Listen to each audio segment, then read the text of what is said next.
فلا أقسم بمواقع النجوم وإنه لقسم لو تعلمون عظيم إنه لقرآن كريم في كتاب مكنون لا يمسه إلا المطهرون تنزيل من رب العالمين.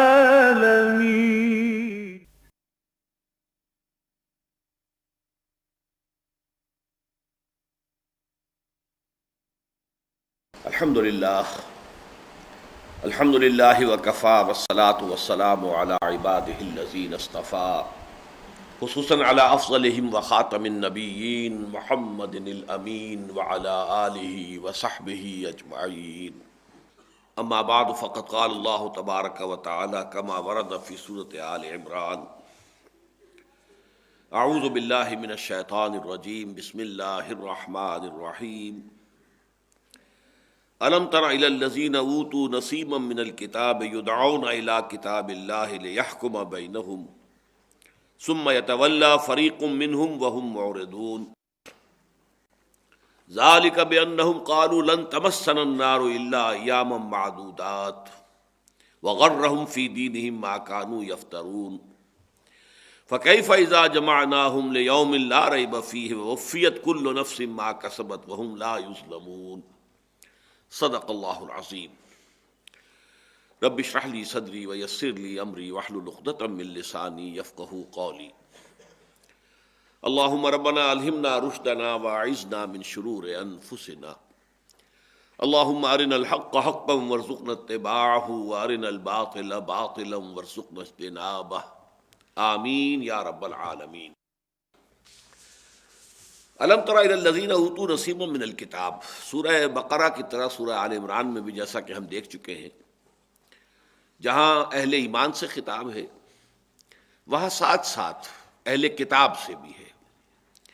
جو بنی اسرائیل یہودی مدینے کے اندر موجود تھے، 3 بڑے قبیلے، اگرچہ ان میں سے ایک کا اخراج ہو چکا تھا غزوہ بدر کے فوراً بعد، بنو قینقاع کا، لیکن 2 بڑے قبیلے اب بھی موجود تھے، بنو نذیر بھی تھے اور بنو قریظہ بھی تھے.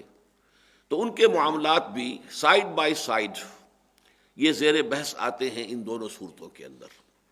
اور ان میں ایک حکمت یہ بھی ہے کہ چونکہ یہ بھی اصل میں سابقہ امت مسلمہ تھے، تو گویا کہ ایک مسلمان امت میں جب زوال کا عمل ان پر طاری ہوتا ہے تو جو برائیاں پیدا ہوتی ہیں وہ تھیں کہ جو ان کے اندر پیدا ہوئیں، جن کی نشاندہی قرآن مجید کر رہا ہے.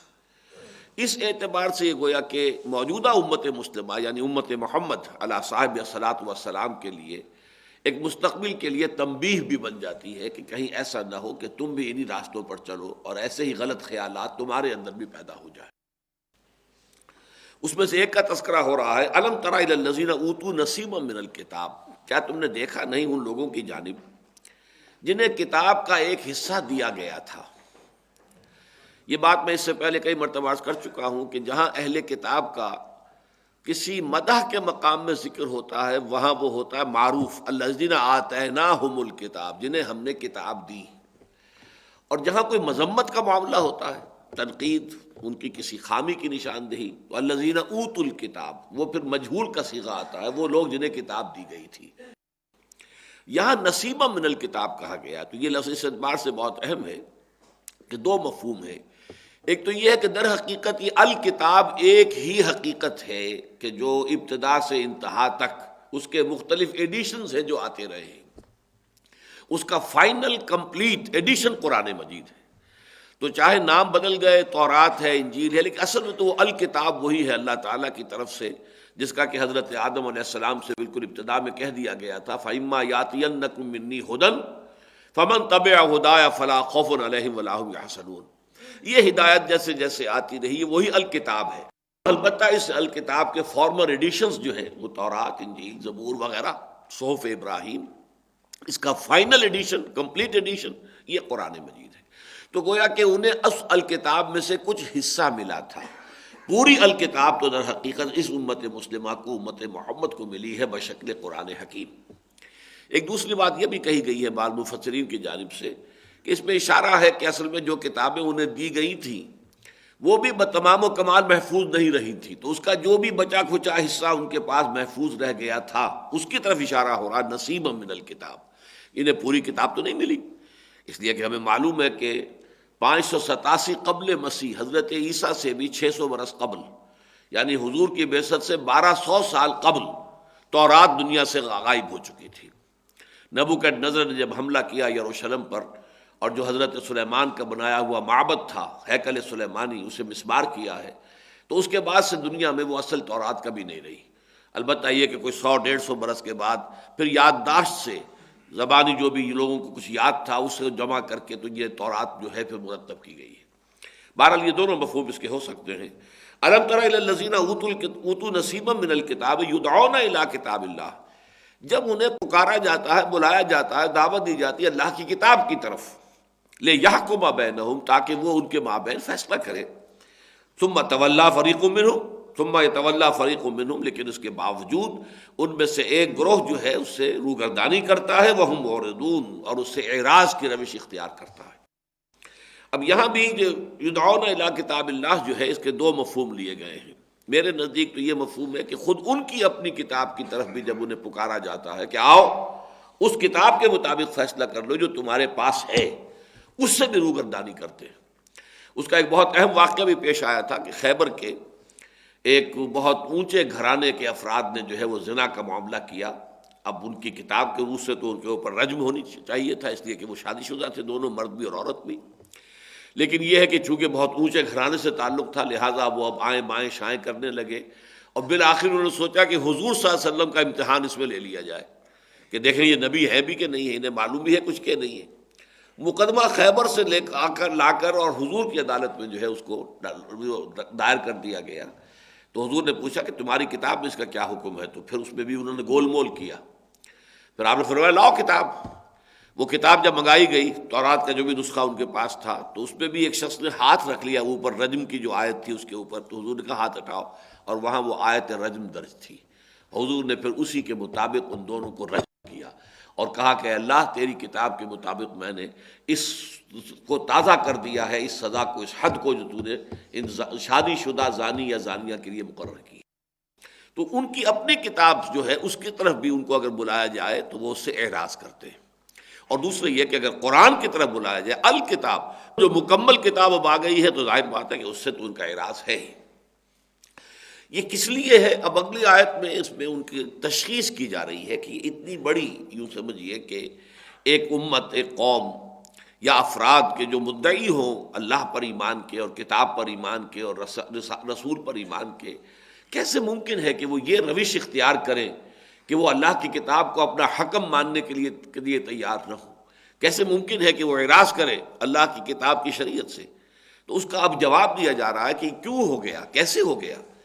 بِأَنَّ ذَلِكَ بِأَنَّهُمْ قَالُوا لَن تَمَسَّنَا النَّارُ إِلَّا أَيَّامًا مَّعْدُودَاتٍ، یہ اس لیے ہوا کہ انہوں نے یہ کہا، یہ گھڑ لی بات، یہ من گھڑت، ان کی وشفل تھنکنگ جو ہے، ان کی امانی میں یہ شامل ہے کہ انہوں نے یہ کہا کہ ہمیں تو آگ نہیں چھو سکتی ہرگز مگر گنتی کے چند دن، ایام معدودات، 2-3 دن۔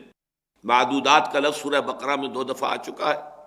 رمضان کا بھی جو ابتدائی حکم تھا، کتب علیکم الصیام کما کتب علی الذین من قبلکم لعلکم تتقون، ایام معدودات۔ پھر حج کے ضمن میں آیا کہ جب کہ منا میں قیام کا معاملہ ہے وہ 2 دن ہو یا 3 دن ہو، ایام معدودات، وہی لفظ یہاں آ رہا ہے۔ ان کے عقیدے میں یہ چیز شامل ہو گئی تھی کہ ہم تو ابراہیم کی اولاد ہیں، اسحاق کی نسل سے ہیں، یعقوب کی اولاد ہیں، نحن ابناء اللہ واحباؤہ، ہم تو اللہ کے بڑے چہیتے ہیں، اس کے بیٹوں کے مانند ہیں، بہت لاڈلے ہیں، ہمیں کیسے جہنم چھو سکتی ہے؟ ہاں، لوگوں کی آنکھوں میں دھول جھونکنے کی خاطر اللہ تعالیٰ جو ہے کوئی فراڈ ہی کرنا چاہے گا تو بہرحال باقی اپنی تمام مخلوق جو ہے اس کی آنکھوں میں کچھ نہ کچھ تو دھول جھونکنی ہوگی، تو ہمیں صرف ایسے ہی کھانا پوری کے لیے جہنم میں داخل کر دیں گے ہمارے بد اعمال ہوئے اگر، اس کے بعد ہمیں فوراً نکال لیا جائے گا، 2 دن 3 دن 4 دن 5 دن، یہ بس یہ 10 تک کا معاملہ ہوگا۔ معدودات جو ہے وہ جمع قلت کا یہ وزن ہے، اور یہ 10 سے کم پر ہوتا ہے۔ اتنے دنوں پر تو ہمارا ہو سکتا ہے، باقی اس کے علاوہ نہیں۔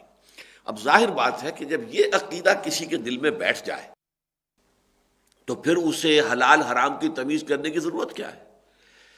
کہیں مفاد اگر اس کا ہے، چاہے وہ حرام میں ہے، وہ تو مفاد کو ترجیح دے گا اور حرام کا ارتکاب کرے گا۔ خامخواہ کوئی فرض جو ہے اس کو ادا کرے اور اس میں تکلیفیں اٹھائے، مصائب جھیلے، بھوک برداشت کرے، مصیبت جو ہے اس کو برداشت کرے، کیوں؟ کائے کے لیے؟ اصل شے جو ہے انسان کو سیدھا رکھنے والی شے وہ ہے آخرت پر یقین اور ایمان کی بات۔ اگر آخرت کا یقین اور ایمان نہیں ہے تو بقیہ دونوں ایمانیات جو ہیں، ایمان باللہ جو ہے یہ بھی ذات و صفات کی ایک بحث بن کر رہ جائے گا۔ جس طرح علامہ اقبال نے کہا ہے کہ زندہ قوت تھی زمانے میں یہ توحید کبھی، اور اب کیا ہے فقط ایک مسئلہ علم کلام، وہ پھر مسئلہ علم کلام بن جائے گا، ہے صفات ذات حق، حق سے جدا یا عین ذات۔ اب یہ بحثیں ہوں گی، بس اور کچھ نہیں ہوگا۔ اسی طرح ایمان بالرسالت کا مطلب کیا ہوگا؟ عشق رسول، عشق رسول، رسول کی تعریف میں وضع میں زمین و آسمان کے قلابے ملا دو، رسول کو اللہ سے جا ملاؤ، اللہ سے بھی اونچا کر دو، لیکن یہ کہ عمل نظر نہیں آئے گا آپ کو، اتباع رسول نظر نہیں آئے گا جب تک کہ آخرت کا یقین نہ ہو۔ اصل شے جو فیصلہ کن ہے انسان کے عملی رویے اور روش کے معاملے میں، وہ ظاہر بات ہے کہ وہ ہے ایمان بالآخرہ۔ اگر یقین ہے کہ مرنے کے بعد جی اٹھنا ہے، حساب کتاب ہے، جزا و سزا ہے، دوزخ اور جنت جو ہے وہ حقائق ہیں، جیسے کہ وہ حضور کی جو رات کی ایک دعا ہوتی تھی تہجد کی دعاؤں میں سے، انت الحق ووعدک الحق وقولک حق ولقاؤک حق والجنت حق والنار حق والساعۃ حق ومحمد حق والنبیون حق والقرآن حق۔ اگر ان کی چیزوں ان حقائق پر اگر ایمان ہے، اور اس میں ظاہر بات ہے کہ بعث بعد الموت، جزا و سزا، حساب کتاب، جنت اور دوزخ، ان پر ایمان لازم ہے۔ جب کسی بھی بحث کسی بھی طریقے سے اگر یہ گرفت جو ہے ڈھیلی پڑ جائے، وہ چاہے شفاعت باطلہ کا تصور ہو، ہاں ہے تو صحیح، ریزریکشن بھی ہے، دوبارہ جی اٹھیں گے، لیکن ہمارے جو ہے وہ موجود ہیں سفارش کرنے والے، اور ان کا زور چلتا ہے، ان کی بات اللہ نہیں ٹال سکے گا، لہذا وہ تو ہمارے لیے کوئی ایسی خطرے والی بات نہیں ہے۔ تو شفاعت باطلہ کا تصور آ جائے، یا کوئی اور تصور موجود ہو، خود اپنے بارے میں احساس ہو، نحن ابناء اللہ واحباؤہ، ہم تو اللہ کے بیٹوں کے مانند بڑے چہیتے ہیں، اس سے بھی یہ باطل ہو جائے گا۔ اب آپ غور کیجئے، بعین ہی یہ شے مسلمانوں میں آ چکی ہے، اور اس میں ذرا باریک سا فرق ہے، اس فرق کو اگر ملحوظ نہ رکھا جائے تو بہت بڑی گمراہی ہے۔ وہ فرق کیا ہے؟ یہ عقیدہ صحیح ہے کہ جس شخص کے دل میں ایمان ہوگا، دل میں ایمان، چاہے وہ کمزور ہو، اگر کمزور ایمان ہے تو ظاہر بات ہے کہ نتیجہ یہ نکلے گا کہ کچھ اچھے کام بھی کرے گا، برے بھی کرے گا۔ وآخرون خلطوا عملا صالحا وآخر سیئا، یہ سورہ توبہ کے اندر ہے۔ تو اس کے مخلوط اعمال ہوں گے، اچھے بھی برے بھی، اس لیے کہ ایمان کمزور ہے۔ اس حساب سے تو یقین یہ ہوگا کہ پھر قیامت کے دن حساب کتاب ایسے لوگوں کا ہو جائے گا جن کے دل میں ایمان ہے، جن کے دل میں ایمان ہے، ان کے معاملات جو ہیں اعمال تولے جائیں گے۔ جن کے دل میں ایمان ہی نہیں ہے ان کے کسی اعمال کے تولنے کا سوال ہی پیدا نہیں ہوتا، لیکن جن کے دل میں ایمان ہے ان کے اعمال تولے جائیں گے۔ اگر اعمال برے، سیئات جو ہیں وہ زیادہ بھاری ہیں تو جہنم میں ڈال دیا جائے گا، لیکن اپنے اعمال بد کے بقدر سزا پانے کے بعد وہ جنت سے نکال لیے جائیں گے جہنم سے، اور جنت میں داخل کر دیے جائیں گے۔ یہ عقیدہ تو ہے صحیح، لیکن یہاں مغالطہ کس بات سے ہوتا ہے کہ ہم سمجھتے ہیں ہر مسلمان صاحب ایمان ہے۔ یہ بہت بڑا مغالطہ ہے۔ مسلمان ہونا شے دیگر ہے اور صاحب ایمان ہونا بالکل دوسری شے ہے، زمین و آسمان کا فرق ہے۔ قرآن مجید میں اگر وہ آیت نہ ہوتی سورہ حجرات کی آیت نمبر 14 تو شاید میری یہ بات لوگوں کے لیے ناقابل قبول ہوتی آخری درجے میں، لیکن وہ تو اللہ کا شکر ہے کہ سورہ حجرات کی آیت نمبر 14 موجود ہے، جس میں کہ یہ بات واضح ہو جاتی ہے کہ ایسی شکل ممکن ہے کہ ایک شخص مسلمان ہو، منافق بھی نہ ہو لیکن مومن بھی نہ ہو۔ قالت الاعراب آمنا قل لم تؤمنوا ولكن قولوا اسلمنا ولما يدخل الايمان في قلوبكم۔ یہ بدو کہہ رہے ہیں ہم ایمان لے آئے، نبی ان سے کہہ دیجئے تم ایمان ہرگز نہیں لائے ہو، بلکہ یوں کہو کہ ہم اسلام لے آئے ہیں، ہم نے اطاعت قبول کر لی ہے، اور ابھی تک ایمان تمہارے دلوں میں داخل نہیں ہوا، ایمان دل میں داخل نہیں ہوا، لیکن تمہارا اسلام قبول ہے۔ وَإِن تُطِيعُوا اللَّهَ وَرَسُولَهُ لَا يَلِدْكُم مِّنْ أَعْمَالِكُمْ شَيْئًا، اگر تم اللہ اور اس کے رسول کی اطاعت کرتے رہو گے تو تمہارے اعمال کے اجر و ثواب میں کوئی کمی نہیں ہوگی۔ گویا کہ یہ بھی ایک حیثیت ہے کہ دل میں نہ ایمان ہے نہ نفاق ہے، لیکن عمل میں اسلام ہے۔ یہ ہیں وہ لوگ جو در حقیقت ہم اس وقت دنیا کے اندر، پھر میں وہی لفظ استعمال کر رہا ہوں کہ جو میں نے پچھلے اتوار کو بھی استعمال کیا بار بار، کہ 99.9 ریکرنٹ مسلمان جو ہے اس وقت پرسنٹ، وہ اس کیٹیگری سے متعلق ہے کہ دلوں میں ایمان نہیں ہے۔ البتہ یہ کہ روایات ہیں، اپنی اسلاف کی روایات ہیں، اپنے جو آباء و اجداد سے جو چیزیں سیکھی ہیں اس کے مطابق ایک کلچر ہے، ہماری ایک تہذیب ہے، اس تہذیب کے کچھ اجزاء ہیں، اس کے اعتبار سے وہ مذہب کی پیروی کر رہے ہیں۔ ایسے لوگوں کا معاملہ بہرحال منافق وہ نہیں ہے۔ منافق صرف وہ ہوتا ہے ہمارے معاشرے میں جو کسی دین کی احیائی تحریک سے وابستہ ہو جائے، جد و جہد کرے، محنت کرے، پھر کسی امتحان کے موقع پر پسپائی اختیار کر لے، یا سم و طاعت کی گرانی کی وجہ سے پسپائی اختیار کر لے، وہ منافق ہوگا۔ عام مسلمان منافق نہیں ہیں، وہ ہے اس کیٹیگری میں آئیں گے کہ قالت الاعراب آمنا قل لم یؤمنوا قل لم تؤمنوا ولکن قولوا اسلمنا ولما يدخل الايمان في قلوبكم۔ ان کا معاملہ یہ ہے، لیکن ہم نے یہ سمجھ لیا جو مسلمان ہے وہ یقیناً نکل آئے گا، یہ بات صحیح نہیں۔ ہر مسلمان کا صاحب ایمان ہونا لازم نہیں ہے۔ ہاں ایمان اگر ہوگا، قلبی ایمان، دلی یقین والا ایمان، تو چاہے وہ تھوڑا بھی ہو، لیکن اس پر بھی یہ کہ یہ نتیجہ مترتب ہو جائے گا کہ وہ اگر اعمال بد اس کے زیادہ ہیں تو ان کے بقدر سزا پا کر وہ جہنم سے نکال لیا جائے گا۔ تو ان دونوں میں بھی آپ نے دیکھا کہ وہی جو میں بار بار کہا کرتا ہوں کہ حق کا راستہ جو ہے، چاہے وہ عقائد کی بات ہو، چاہے وہ اعمال کی بات ہو، کردار کی بات ہو، کریکٹر کی بات ہو، یہ جیسے کہ ہم کہتے ہیں پل صراط کو کہ وہ تلوار کی دھار سے زیادہ تیز اور بال سے زیادہ باریک راستہ ہوگا جس پر سے گزرنا ہوگا، بالکل اس طرح دنیا میں بھی، عقائد میں بھی، نظریات میں بھی، افکار میں بھی، خیالات میں بھی، اپنے رویے میں بھی، ہر وقت انسان جو ہے اس طرح ہوتا ہے کہ ذرا ادھر ہوا تو گویا کہ کھائی ہے، اور ذرا ادھر ہوا تو پھر کوئی اور تباہی ہے۔ بیچ میں چلنا جو ہے درمیان میں اہدنا الصراط المستقیم، اس کی اہمیت اس سے واضح ہوتی ہے کہ ہر رکعت میں ہمیں یہ تلقین کی گئی ہے کہ اللہ سے یہ دعا کرتے رہا کرو، اہدنا الصراط المستقیم، پروردگار ہمارا کوئی قدم بھی دائیں بائیں نہ ہو جائے، ادھر یا ادھر نہ ہو جائے، کوئی افراط و تفریط میں ہم مبتلا نہ ہو جائے۔ تو یہ افراط و تفریط ہے اس معاملے کے اندر۔ لوگ بات سمجھتے ہیں کہ نہیں، سرے سے یہ بات ہی غلط ہے، جہنم میں داخل ہونے کے بعد نکلنے کا کوئی سوال ہی نہیں، یہ بھی غلط ہے۔ جہنم میں داخلے کے بعد ان لوگوں کا نکلنے کا معاملہ متفق علیہ ہے امت کے اندر، جن کے دلوں میں ایمان تھا لیکن ایمان اتنا کمزور تھا کہ اعمال پر اس کے پورے اثرات مترتب نہیں ہوئے، نتیجتاً برائیوں کا کھاتا زیادہ بڑھ گیا بھلائیوں سے۔ ایسے لوگوں کو جہنم میں داخل کیا جائے گا، وہ اپنے جرائم کے بقدر سزا پائیں گے، پھر نکلیں گے اور جنت میں داخل کیے جائیں گے۔ لیکن یہ سب مسلمانوں کا معاملہ نہیں ہے، یہ ان مسلمانوں کا معاملہ ہوگا کہ جن کے دلوں میں ایمان موجود ہے۔ اور یہ معاملہ ہم دنیا میں تو فیصلہ کر ہی نہیں سکتے کسی کے بارے میں، کسی کے دل میں ایمان ہے یا نہیں ہے، یہ اللہ تعالیٰ کے ساتھ معاملہ پیش آنا ہے، وہ جانتا ہے، وہ علیم بذات الصدور، وہ تو جو کچھ لوگوں کے سینوں کے اندر ہے اس سے واقف ہے۔ تو فرمایا یہ جو ان کے اندر، ان کے عمل کے اندر جو یہ گراوٹ پیدا ہوئی ہے کہ ان کا حال یہ ہے کہ انہیں کتاب اللہ کی طرف بلایا جاتا ہے اور یہ اس سے اعراض کر رہے ہیں، تو اس کی وجہ کیا ہے؟ ذالک بانہم قالوا لن تمسنا النار الا ایاما معدودات، یہ اس وجہ سے ہوا ہے کہ انہوں نے یہ عقیدہ گھڑ لیا ہے، من گھڑت خیال جو ہے اپنے دل میں بٹھا لیا ہے کہ ہمیں تو آگ چھو ہی نہیں سکتی مگر گنتی کے چند دن، وغرہم فی دینہم ما کانوا یفترون، اور دھوکے میں ڈال دیا ہے انہیں ان کے دین کے معاملے میں اس شے نے جو انہوں نے خود گھڑی ہے۔ یہ بھی عام طور پر اجتماعی زندگی کے اندر بڑے بڑے اس کے مظاہر سمجھ میں آتے ہیں۔ ایک آدمی ایک جھوٹ بولتا ہے مصلحتاً، وہ جھوٹ بولتے بولتے بولتے بولتے ایک وقت آتا ہے کہ وہ واقعی اس پہ یقین کرنے لگتا ہے کہ یہ حقیقت ہے، حالانکہ آغاز میں اس نے اسے گھڑا تھا، جھوٹ بولا تھا، یہ جانتے ہوئے کہ میں جھوٹ بول رہا ہوں، لیکن ایک مصلحت ہے، اس مصلحت کی وجہ سے میں جھوٹ بول رہا ہوں۔ لیکن پھر بولتے بولتے بولتے بولتے اس جھوٹ کی تکرار کرتے کرتے وہ خود بھی اس مغالطے میں مبتلا ہو جاتا ہے کہ یہ بات سچ ہے۔ تو غرہم فی دینہم ما کانوا یفترون، یہ عقیدہ انہوں نے گھڑ لیا تھا، یہ ان کا افطرا تھا، یہ ان کی من گھڑت بات تھی، لیکن یہ کہ اس کے بعد وہ ان کے اعصاب پر اس طرح مسلط ہو گئی ہے کہ اس نے انہیں دین کے معاملے میں سخت دھوکے میں ڈال دیا ہے۔ فَكَيْفَ إِذَا جَمَعْنَاهُمْ لِيَوْمٍ لَا رَيْبَ فِيهِ، اب یہ جو ہے سوالیہ نشان، کیفا، کیا ہوگا اس دن، اب اس کیا ہوگا اس انداز میں، اس اسلوب کے اندر قیامت مضمر ہے، کیا ہوگا اس دن جب کہ ہم جمع کریں گے ان سب کو، اس دن کے جس دن کے آنے میں کوئی شک نہیں ہے۔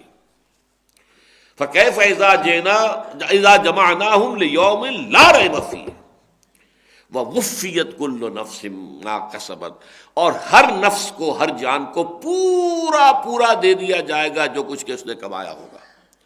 یہ وفا یوفی، اوفا یوفی، وفا یفی، یہ جو ہے جس کا ان الفاظ کا جو ہے بڑا غلط استعمال کیا ہے قادیانیوں نے، کہ ہم وفات کے ایک ہی معنی جانتے ہیں، کسی آدمی کا مر جانا، لیکن یہ کہ عربی زبان میں اور اردو میں بھی وعدہ وفا کرنا، اب اس میں موت کا سوال تو نہیں ہے، پورا کرنا ہے، وعدہ پورا کرنا، وعدہ وفا کیا، تو اس میں جو ہے وفا یفی، اوفا یوفی، وفا یوفی، توفا یا توفی، یہ زمین و آسمان کا فرق ہے۔ استوفا یستوفی، یہ مختلف ابواب سے جب یہ مادہ آتا ہے اور اس کے مصدر بنتے ہیں تو زمین و آسمان کا فرق ہو جاتا ہے۔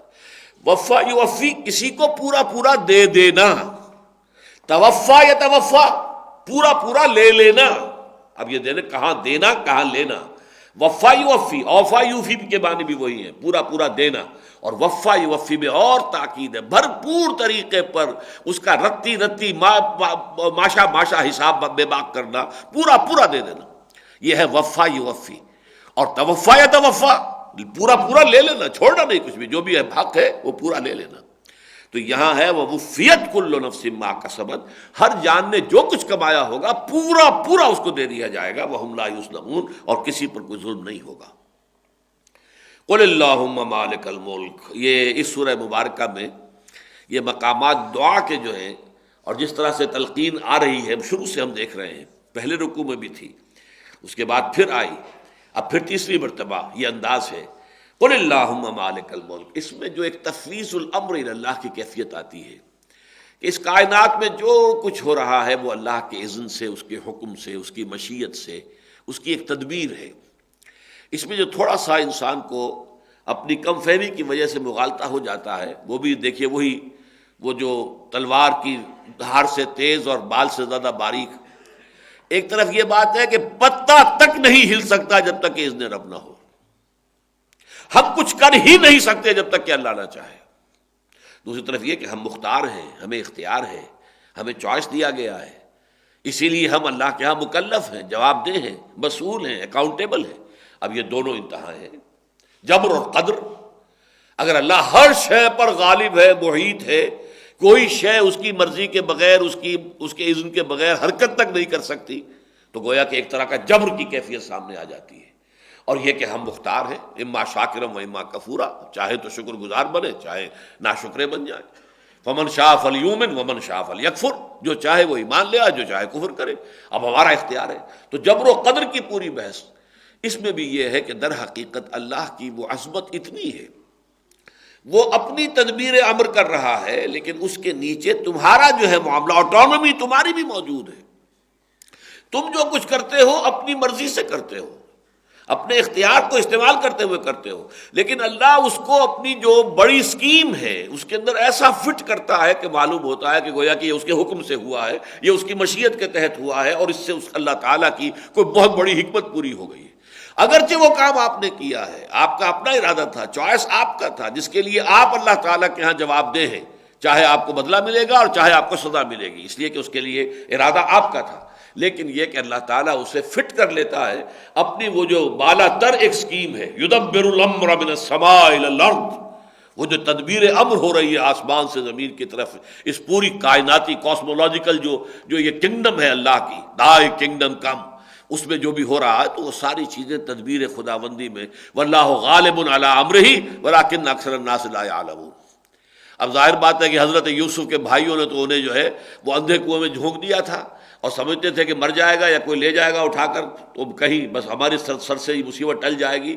اللہ نے اسی کو ذریعہ بنا دیا، مصر پہنچا دیا، ایک بڑے اونچے محل میں پہنچا دیا، پھر یہ کہ وہاں کے ایک بہت بڑے منصب پر پہنچا دیا. تو اللہ تعالیٰ کی اپنی تدبیر ہے. کرنے والوں نے جو کچھ کیا تھا وہ اس کے مسئول ہیں، وہ اس کے ذمہ دار ہیں، لیکن اللہ کی تدبیر میں وہی شے فٹ بیٹھ گئی ہے اور اس نے جو اس میں اپنا جو بھی اس کا ارادہ تھا اس نے پورا کر لیا. یہ کیفیت جو ہے ان دو آیات کے اندر جو ہے اصل اس کا ایسنس ہے. قل اللہم مالک الملک، کہو اے اللہ جو تمام ملک کا مالک ہے، کائنات ارضی و سماوی کل کی کل اس کا مالک تو ہے. مالک بھی ہے، ملک بھی ہے. اور مالک اور ملک عربی زبان کے اعتبار سے ایک ہی لفظ ہے. مالک یوم الدین بھی ہے، مالک یوم الدین بھی ہے. اسی لیے میم لام کاف لکھیں گے سورہ فاتحہ جب بھی آپ لکھیں گے تو تیسری آیت جو مالک یوم الدین لکھیں گے، میم الف لام کاف نہیں لکھیں گے، غلط ہو جائے گا. میم کھڑا زبر لام کاف، لکھنے میں میم اور لام اور کاف آئے گا. پڑھنے میں اگر کھڑا زبر ہے تو مالک ہو گیا، اور اگر پڑا زبر ہے تو ملک ہو گیا. مالک یوم الدین، ملک یوم الدین. تو قل اللہم مالک الملک تؤتی الملک من تشاء، تو دیتا ہے حکومت جس کو چاہے، تیرا اختیار ہوتا ہے. حالانکہ ظاہر بات ہے دنیا میں کھیل ہو رہا ہے، لوگ محنت کر رہے ہیں، شہزادے لڑ رہے ہیں، اورنگزیب کی جنگ ہو رہی ہے اپنے بھائیوں کے ساتھ، یہ سب اپنے اپنا جو ہے داؤ لگا رہے ہیں، لیکن یہ اللہ کا فیصلہ کچھ اور ہے، اور وہ فیصلہ جو ہے وہ اپنے اس فیصلے کے مطابق اس کا فیصلہ جو ہے اس روب عمل آ جائے گا. تؤتی الملک من تشاء وتنزع الملک ممن تشاء، جس سے چاہتا ہے تو حکومت چھین لیتا ہے، سلب کر لیتا ہے. وتعز من تشاء وتذل من تشاء، اور جسے تو چاہتا ہے عزت دیتا ہے، اور جسے تو چاہتا ہے اسے کمزور اور ذلیل کر دیتا ہے. بیدک الخیر. اب اس ٹکڑے میں البتہ ضرور ہے، اب اس طرح کے ٹکڑے جیسا کہ میں نے بارہا کہا ہے کہ یہ قرآن مجید میں ایسے روانی میں آ جاتے ہیں کہ عام قاری پڑھتا ہوا گزر جاتا ہے، لیکن جو ہے کوئی شخص جو گہرائی میں غور کرتا ہے وہ آ کے رک جائے گا. بیدک الخیر، کیا مطلب اس کا؟ ایک مرتبہ تو یہ کہ کل کا کل خیر تیرے ہاتھ میں ہے، یعنی جس کو مانگنا ہو خیر اللہ سے مانگے، کل خیر اس کے ہاتھ میں ہے، تو دعا اس سے کرو گے، کسی اور سے نہیں کرو گے. لیکن اس کا ایک مفہوم اور بھی ہے، تیرے ہاتھ میں خیر ہی خیر ہے، تو جو کچھ کرتا ہے اس میں خیر ہی ہوتا ہے، چاہے بظاہر وہ ہمیں شر نظر آئے. میرا حادثہ ہو گیا، میری ہڈی ٹوٹ گئی، میرے لیے شر ہے، لیکن پتہ نہیں اللہ نے کون سی بڑی مصیبت سے مجھے بچایا ہے اس حادثے کی وجہ سے. وہ جو معاملہ سورہ کہف میں آتا ہے کہ وہ بیچارے غریب جو کام کرتے تھے اور اپنی کشتی میں سواریاں ادھر سے ادھر لے گئے، 2 پیسے فی پھیرا کرایہ لے رہے تھے، اپنی روزی کما رہے تھے، تو وہ آپ کو معلوم ہے کہ حضرت خضر نے ان کی ایک تختہ توڑ دیا.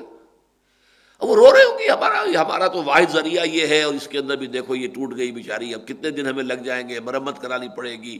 اتنے دن کی روزی تو گئی نا، ڈوبی نہیں، بچ گئی، لیکن یہ کہ بہرحال اتنے دن کی روزی تو گئی. لیکن انہیں نہیں پتا تھا کہ در حقیقت یہ پوری کشتی جا رہی تھی آگے. ایک بادشاہ تھا جو غصب کر رہا تھا، ہر صحیح کشتی کو وہ ضبط کر رہا تھا، وہ بچ گئی کہ یہ تو ٹوٹی ہوئی جانے دو اس کو. پوری کشتی بچ گئی بھائی تمہارے لیے، تو یہ تمہارے لیے خیر تھا کہ شر؟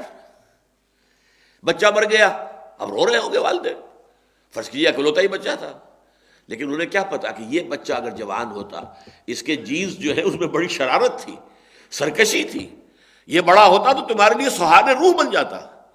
تو اللہ نے یہ چاہا کہ اس کو واپس لے لیا جائے، تمہیں بچایا ہے اس کے ظلم سے، اس کی طرف سے جو تمہارے اوپر آنے والی تھی سختیاں، اس سے تمہیں بچا لیا ہے. تم رو رہے ہو اس لیے کہ تمہیں تو معلوم نہیں ہے، تم تو ظاہر کو دیکھ رہے ہو. آسان تحبوا شیئا وہو شر لکم وآسان تکرہوا شیئا وہو خیر لکم. یہ عین ممکن ہے کہ تم کسی شے کو ناپسند کرو در حال ہے کہ اسی میں تمہارا خیر ہو، اور یہ بھی عین ممکن ہے کہ کسی شے کو تم محبوب رکھو، پسند کرو، در حال ہے کہ وہ تمہارے لیے شر ہو حقیقت کے اعتبار سے. تو یہاں در حقیقت بیدک الخیر، اللہ کے ہاتھ میں خیر ہی خیر ہے کہ ہر چے ساقی ماریخت عین الطاف است. میرا ساقی میرے پیالے میں جو بھی ڈال دے اس کا لطف و کرم ہے، جو بھی ڈال دے. بظاہر میرے لیے ناخوشگوار بات اس وقت ہو رہی ہے جو ہو رہی ہے، طبعی اعتبار سے، جبلی اعتبار سے میں اس کو پسند نہیں کر پا رہا ہوں، مجھے تکلیف ہو رہی ہے، مجھے کوفت ہو رہی ہے، میری ایک ہڈی ٹوٹ گئی ہے، لیکن مجھے یہ پتہ نہیں کہ پوری جان بچی ہے اس ہڈی کے ٹوٹنے کی وجہ سے. اس اعتبار سے اللہ کے ہاتھ میں خیر ہی خیر ہے، لیکن اس کی بڑی لانگ ٹرم پلاننگ ہوتی ہے۔ ہم بڑے شارٹ سائٹڈ ہیں، ہمیں تو فوری طور پر نقد نقصان اور نقد نفع جو ہے وہ نظر آتا ہے، وہ دور کی چیزیں ہم دیکھ نہیں سکتے، شارٹ سائٹڈ ہیں۔ اللہ کا معاملہ جو ہے اسی لیے فرمایا کہ تمہارے 1000 برس تو ہے، اس کا تو ایک دن بنتا ہے، اس کی جو پلاننگ ہوتی ہے وہ تو 1000 سال کی ہوتی ہے۔ تم اپنے دنوں کے حساب سے جو ہے کہ وہ گنتی کرتے ہو، اپنی گنتی کر رہے ہو۔ وہ جو اقبال نے کہا ہے کہ دانہ دانہ شمار کرتا ہوں، یہ رات اور دن کے 2 دانے جو تسبیح کے اندر جو ہے گرتے ہیں تو اس سے پھر میرا حساب ہوتا ہے، اللہ کا حساب اور ہے۔ قل اللہم مالک الملک تؤتی الملک من تشاء وتنزع الملک ممن تشاء وتعز من تشاء وتذل من تشاء بیدک الخیر انک علی کل شیء قدیر، یقیناً تو ہر چیز پر قادر ہے۔ یہ میں نے بارہا عرض کیا ہے کہ ہمارے پاس کل کے لفظ کی ایک پناہ گاہ ہے۔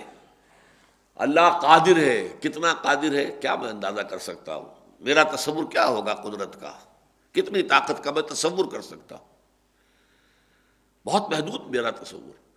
بس ایک لفظ ہے کل شیء قدیر، بکل شیء علیم، ہر شے پر قادر، ہر شے کا علم رکھنے والا۔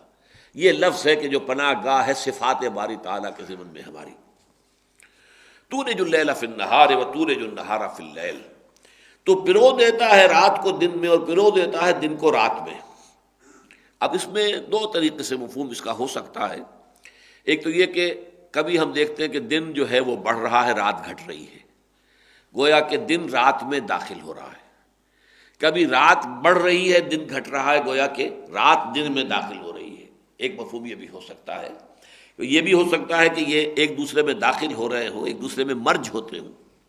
بہرحال یہ ایک تسبیح ہے جو میں نے ابھی کہا تھا کہ میں اپنے تسبیح روز و شب کا شمار کرتا ہوں دانہ دانہ، تو تسبیح روز و شب کا شمار کرتا ہوں دانہ دانہ، تو یہ گویا کہ ایک تسبیح ہے، ایک دانہ کالا ہے، ایک دانہ سفید ہے، تو ایک گر رہا ہے اور دن رات کی جو ہے وہ تقریب ہو رہی ہے۔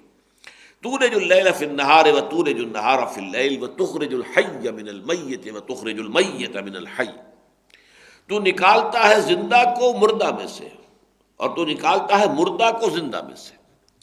اب اس کی سب سے نمایاں مثال جو ہے وہ مرغی اور انڈا ہے۔ مرغی جاندار شے ہے، اس سے انڈا جو برآمد ہوتا ہے وہ بے جان ہے، اس میں جان نہیں ہے، انیکٹیو ہے، وہ پڑا رہے گا، اس کے اندر جان نہیں ہے، خراب ہو جائے گا۔ لیکن یہ کہ اسی انڈے سے اب مرغی برآمد ہوئی، بچہ برآمد ہو رہا ہے جو زندہ ہے، چلتا پھرتا ہے، اسی انڈے میں سے نکل آیا ہے، چوں چوں کرتا ہوا وہ جو ہے چوزا نکلتا ہے۔ وَتَرْزُقُ مَن تَشَاءُ بِغَيْرِ حساب، اور اللہ تو دیتا ہے جس کو چاہتا ہے بغیر حساب، تیرے خزانے اتھاہ ہیں، نا پیدا کنار سمندر ہے تیرے خزانے کا، تو جس کو جتنا چاہے دیتا ہے۔ اور دینا صرف پیسہ نہیں ہے، کسی کو ذہانت دی ہے، فطانت دی ہے، کسی کو سمجھ عطا فرمائی ہے، کسی کو جسمانی قوت زیادہ دی ہے، یہ تو مختلف چیزیں ہیں۔ کسی کو حسن زیادہ دیا ہے، کسی کو حسن سیرت زیادہ دیا ہے، کسی کو حسن صورت زیادہ دیا ہے، مختلف لوگوں کو جو چاہے دیا، جو چاہے تو دیتا ہے، اور اس کے اندر کوئی حساب کتاب، تیرے اوپر کوئی حساب کتاب بائنڈنگ نہیں ہے بغیر حساب۔ لا يتخذ المؤمنون الکافرین اولیاء من دون المؤمنین۔ اب جیسے یہ دن اور رات کا معاملہ ہے دنیا میں، جیسے کہ آخری پارے کی صورتوں میں آپ کو معلوم ہے، جس کو میں نے عنوان دیا ہے 4 سورہ نور و ظلمت، والشمس وضحاها والقمر اذا تلاها والنہار اذا جلاها واللیل اذا یغشاها، پھر اگلی آتی ہے واللیل اذا یغشا والنہار اذا تجلی وما خلق الذکر والانثی۔ تو یہ جو فرق و تفاوت ہے، اور اس سے اگلی صورت والضحی واللیل اذا سجا، تو یہ تضادات ہے، بظاہر تضادات ہے، نور ہے، ظلمت ہے، رات ہے، دن ہے، یہ سارا جو ہے صبح ہے، شام ہے۔ تو ان تضادات کے اندر ہی اللہ تعالیٰ کی حکمت جو ہے وہ پوری ہو رہی ہے۔ اسی میں اللہ تعالیٰ کی جو تدبیر امر ہے وہ انہی تضادات کے اندر سے اپنا راستہ نکالتی ہے۔ اب ایک تضاد ہے کفر اور اسلام، ایک یہ تضاد بھی دنیا میں ابتدا سے چلا رہا ہے، ستیزہ کار رہا ہے ازل سے تا امروز، چراغ مصطفی سے شرار بولہبی، یہ حق و باطل کی کشاکش جو ہے یہ چلی آ رہی ہے۔ ابلیس اور حضرت آدم علیہ الصلوۃ والسلام، ان دونوں کے درمیان جو دشمنی کی گرہ پڑ گئی تھی، وہ گرہ ہے کہ جو اب چل رہی ہے اور کھلتی چلی جا رہی ہے، مسلسل کھل رہی ہے، اس کے مختلف شاخیں پیدا ہو رہی ہیں، اور قیامت تک وہ ابلیس میں سمجھتا ہوں کہ بالآخر وہ جیسا کہ ایک، ویسے تو وہ نظم جو ہے وہ بڑی کنٹروورشیل سی ہے، لیکن یہ کہ آخر بجہاں صورت یار برآمد، اس کا ایک مصرع یہ ہے کہ آخر میں وہ یار نبی اکرم صلی اللہ علیہ وسلم کی صورت میں اللہ تعالیٰ نے گویا کہ خود ظہور کر لیا معاذ اللہ، لیکن یہ جیسے کہ میں نے کہا تھا کہ یہ اب شاعرانہ تصور ہے، آخر بجہاں صورت یار برآمد اور محبوب جہاں شد۔ اسی طرح میں صرف اس کا حوالہ دے رہا ہوں، میں یہ شعر اس وقت آپ کو پڑھا نہیں رہا ہوں، نہ اس کے مفہوم پر بحث ہے کوئی، اصل میں اس کے حوالے سے کہہ رہا ہوں، آخر کار اس جنگ کی جو انتہا ہوگی وہ یہ ہے کہ وہ کمبخت ابلیس جو ہے، عزازیل جن، وہ خود دجال اکبر کی شکل اختیار کر کے دنیا میں آئے گا اور خدائی کا دعویٰ کرے گا، اور جن کے ایمان بھی کمزور ہوں گے وہ اس پر ایمان لے آئیں گے، اس لیے کہ رزق کے سارے خزانے اس کے ہاتھ میں آ چکے ہوں گے۔ ویسے تو اس کی طرف دنیا بڑی تیزی سے جا رہی ہے، اب بڑی تیزی سے جا رہی ہے، اب تو جو معاہدات ہو رہے ہیں، گلوبلائزیشن ہو رہی ہے، اس کے بعد اس سے آگے جو زراعت کے سلسلے میں ٹرمپ کا جو معاہدہ ہو رہا ہے، اور اس سے آگے بڑھتی جا رہی ہیں چیزیں بڑی تیزی کے ساتھ۔ معلوم ہوگا کہ رزق جو ہے وہ بالکل ایک مرکزی قوت ہے جس کے ہاتھ میں آ جائے گا، جس کو وہ چاہیں گے دیں گے اور جس کو نہیں چاہیں گے نہیں دیں گے، اور یہ ایک وقت میں آ کر یہ ایک شخص کی شکل میں بھی، ایک انسان کی صورت میں بھی، وہ دجال جس کے بارے میں حضور فرماتے ہیں کہ کوئی نبی اور رسول ایسا نہیں گزرا دنیا میں جس نے کہ دجال کے فتنے سے اپنی امت کو خبردار نہ کیا ہو، اور مجھے اندیشہ ہے کہ میری ہی امت کے اندر اس کا ظہور ہوگا، اور وہ بہت زبردست فتنہ ہے، تو پوری انسانی تاریخ کا عظیم ترین فتنہ وہ ہوگا۔ تو بہرحال ادھر معاملہ جا رہا ہے۔ اب یہ جو کشاکش حق و باطل ہے، اس کے ضمن میں کچھ باتیں بڑی اہم آ رہی ہیں یہاں، اس لیے کہ یہ کشاکش اس وقت مدینے کی اس چھوٹی سی بستی کے اندر، شہر کہہ لیں، چھوٹی چھوٹی بستیاں تھیں اس میں اصل میں، اب یہ گڑھی ہے بنو قینقاع کی، اور یہ قلعہ ہے بنو قریظہ کا، اور یہ چند محلے ہیں کہ جو اوس کے ہیں، یہ چند محلے ہیں انصار اس کے خزرج کے ہیں، یہ ایک مجموعہ تھا چھوٹی چھوٹی سی بستیوں کا مدینہ منورہ۔ اس میں جو کشاکش اس وقت جاری تھی، اور پھر اس بستی کی مجموعی طور پر ایک کشاکش جو ہے خاص طور پر مشرکین مکہ کے ساتھ جاری تھی، اس کے اعتبار سے چند ہدایات آ رہی ہیں۔ لا يتخذ المؤمنون الكافرين اولیاء من دون المؤمنین ومن يفعل ذلك فليس من الله في شيء الا ان تتقوا منهم تقاه ويحذركم الله نفسه والى الله المصير۔ اہل ایمان ہرگز کافروں کو اپنا دوست نہ بنائیں اہل ایمان کے سوائے۔ یہ جو ولی ہے، اولیاء، رشتہ ولایت کسی مومن کا کسی کافر کے ساتھ ہو ہی نہیں سکتا کسی صورت میں، چاہے وہ باپ ہو اور چاہے وہ بھائی ہو اور چاہے وہ بیٹا ہو اور چاہے وہ رشتہ دار ہو، چاہے وہ بیوی ہو چاہے شوہر ہو، ولایت کا رشتہ نہیں ہو سکتا۔ ہاں جو کافر کمپیٹنٹ نہیں ہے، جو آپ کے خلاف جو ہے ایکٹیو نہیں ہے، اس کے ساتھ آپ کچھ مراسم رکھ سکتے ہیں، لیکن وہ جو رشتہ ولایت ہے، دلی محبت، وہ پھر بھی نہیں ہوگا، اس لیے کہ اگر دلی محبت اس کے ساتھ ہے تو اس کا مطلب یہ ہے کہ حق و باطل کے مابین آپ کا رویہ صحیح نہیں ہے۔ وَمَن يَكْفُرْ بِالطَّاغُوتِ وَيُؤْمِن بِاللَّهِ، کفر بالطاغوت آپ نے کیا ہو تو کسی کافر کے ساتھ آپ کی دلی محبت کیسے ہوگی؟ ناممکن ہے۔ البتہ جیسے کہ سورہ ممتحنہ میں آیا ہے، اللہ روکتا نہیں ہے تمہیں ان لوگوں سے کہ جنہوں نے تم سے کبھی اللہ کے دین کے معاملے میں جنگ نہیں کی ہے، جنہوں نے تمہیں تمہارے گھروں سے نکالا نہیں ہے، تمہارے خلاف جو ہے کسی اور کا ساتھ نہیں دیا، ان کے ساتھ ان تبرؤ الیہ، ان کے ساتھ اگر نیکی کا کوئی برتاؤ کرو، سلوک کرو، حسن سلوک کرو، تقسطوا، ان کے ساتھ انصاف کا معاملہ، اللہ سے نہیں روکتا۔ وہاں بھی ولایت نہیں، دوستی نہیں، محبت نہیں، یہ جو ایک دوسرے کے اوپر کچھ انحصار کرنا ہے، ایک دوسرے سے امیدیں رکھنی ہے، ایک دوسرے سے امداد کی توقع رکھنی ہے، ایک دوسرے سے محبت رکھنی، یہ سوائے اہل ایمان کے کسی صاحب ایمان کے لیے اس کا دائرہ وسیع کرنا ممکن نہیں۔ سورہ مجادلہ تو ختم ہوتی ہے، وَلَوْ كَانُوا آبَاءَهُمْ أَوْ إِخْوَانَهُمْ أَوْ أَبْنَاءَهُمْ أَوْ عَشِيرَتَهُمْ، چاہے وہ لوگ جو ہے، چاہے وہ ان کے باپ ہوں، ان کے بھائی ہوں، ان کے بیٹے ہوں، ان کے رشتہ دار ہوں، ان کے ساتھ رشتہ ولایت نہیں ہوگا۔ تو لا يتخذ المؤمنون الكافرین اولیاء من دون المؤمنین ومن يفعل ذلك، اور جو کوئی بھی یہ حرکت کرے گا فلیس من اللہ فی شیء، تو وہ اللہ کے معاملے میں کسی بھی مقام پر نہیں ہے، یعنی اس کا اللہ سے کوئی تعلق نہیں۔ وہ بنا پھرتا ہو اپنی جگہ بڑا موحد اور بڑا متبع رسول اور بہت ہی نیک اور بہت متقی اور بہت صالح اور بہت پارسا، اللہ کے ہاں کوئی مقام اور مرتبہ اس شخص کا نہیں۔ وَمَن يَفْعَلْ ذَلِكَ فَلَيْسَ مِنَ اللَّهِ فِي شَيْءٍ إِلَّا أَن تَتَّقُوا مِنْهُمْ تُقَاةً۔ اب یہاں ایک اللہ آیا ہے اور اس اللہ پر ڈیرا لگایا ہے اہل تشیع نے۔ اللہ یہ کہ تم ان سے خائف ہو، ان سے بچنا چاہتے ہو جیسے کہ بچنا چاہیے، یعنی کسی کے شر سے بچنے کے لیے اس کی ظاہری مدارات، یہ ایک استثناء ہے جو دی جا رہی ہے۔ یہ بالکل ایسے ہی ہے جیسے کہ ایک شخص جان بچانے کے لیے کلمہ کفر کہہ سکتا ہے، وَقَلْبُهُ مُطْمَئِنٌ بِالْإِيمَانِ، اس کا دل جو ہے اطمینان پر قائم ہو، جمع ہوا ہو، إِلَّا مَنْ أُكْرِهَ، لیکن اسے مجبور کر دیا گیا ہے کہ جان نہیں بچتی ہے اگر وہ کلمہ کفر نہ کہے۔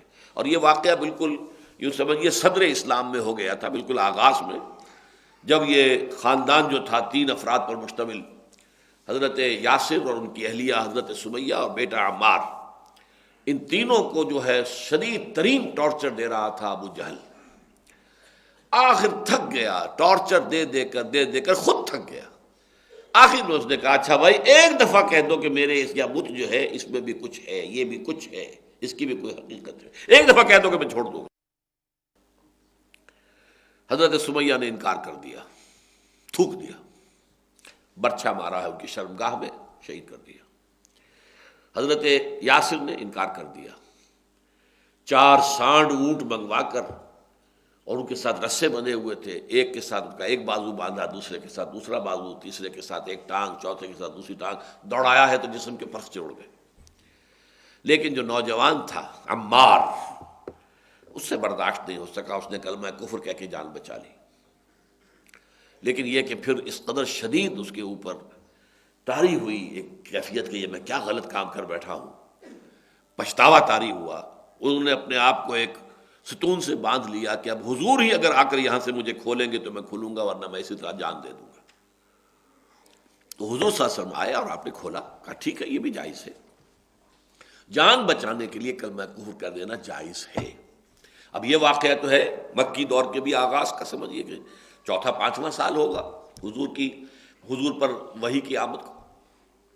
اب آیت بعد میں آئی ہے، وہ شخص کے جو مجبور کر دیا جائے، وَقَلْبُهُ مُطْمَئِنٌ بِالْإِيمَانِ، بشرطے کہ اس کا دل اطمینان پر قائم ہو، تو اس کے لیے معافی ہے۔ اسی طرح یہ ہے کہ اگر آپ اہل باطل کا کوئی ایسا غلبہ دیکھیں کہ ان کے شر سے بچنے کے لیے ظاہری مدارات، لیکن یہ نہیں کہ آپ جھوٹ بولنے لگ جائیں، آپ اپنے عقائد کے خلاف عقائد کا اظہار کرنے لگے۔ یہاں یہ سمجھیے جو انگلی رکھنے کی جگہ تھی اس کو ایک پورے فلسفے کی جڑ اور بنیاد بنا لیا ہے اہل تشیع نے۔